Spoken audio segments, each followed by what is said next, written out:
Hello, I'm Malcolm Dewey, a full-time artist, and I've been teaching Impressionist styles of painting for about 12 years now. I'm looking forward to sharing this concept of impasto painting with you and focusing on what makes Impressionist painting really stand out from the rest.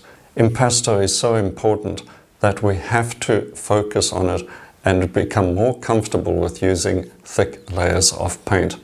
If this sounds good to you, I hope you enroll in the course and enjoy learning about impasto painting. And then don't forget to do the painting exercises and share your work with me. I'd love to see your progress and give you feedback as well. Enjoy it.